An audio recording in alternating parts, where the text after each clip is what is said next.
Session 29, New Promise. Scene 1, A New Commandment. While Jesus and his disciples were in Jerusalem, they gathered for a meal before the Passover celebration. Jesus knew that his time on earth was coming to an end, and that his disciple Judas would soon betray him.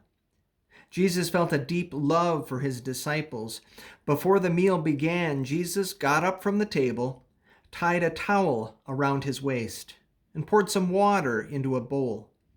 Then he went to each of his disciples and washed their feet, wiping them with the towel. This shocked the disciples. Only hired servants were supposed to wash guests' feet. They wondered why he was doing this. As Jesus approached, the disciple named Peter said, "Teacher, you must not wash my feet." Jesus replied, "Unless I wash your feet, you won't belong to me." So Peter said, "Well, then wash my feet and my hands and head too." After washing his disciples' feet, Jesus sat down and asked, "Do you understand why I did this? Since I've washed your feet, you should wash each other's feet. I've given you an example to follow. Now I am giving you a new commandment.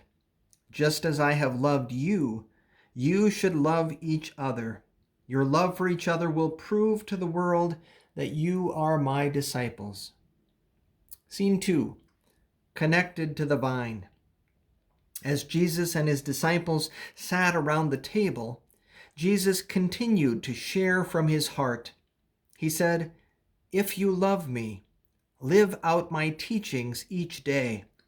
Soon I will be leaving, but don't worry or be afraid. You'll never be alone.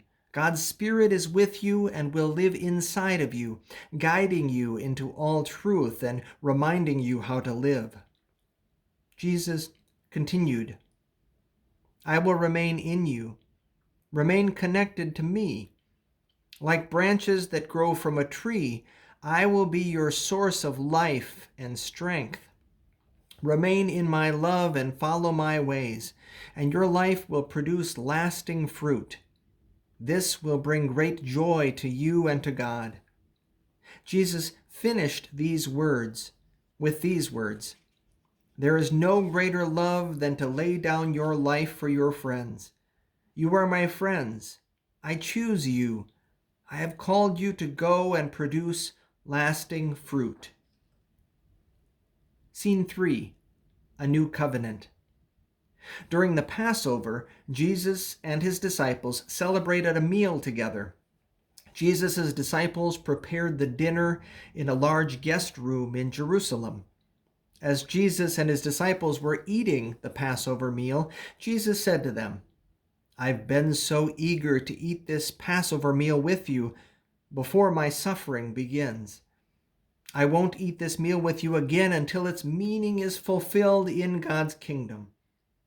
During the dinner, Jesus picked up some bread, thanked God for it, and broke it into pieces. Giving it to his disciples, he said, "Take this and eat it. This is my body given for you. From now on, do this in remembrance of me." After dinner, Jesus picked up a cup of wine and said, "This cup is a new promise, a new covenant between God and God's people, an agreement guaranteed by my blood, which is poured out as a sacrifice for you." As they continued to gather around the table, the disciples began to argue about who was the greatest among them. Jesus interrupted them and said, "Kings and rulers strive for power and control over people. You should be different. The greatest among you will be the one who serves the others. The first will be last. In God's kingdom, the one who serves is the leader. Follow my example." Later that night, when it was dark, Jesus and his disciples went to an olive grove to pray. Jesus felt troubled in his heart. He knew that soon he would be betrayed and arrested.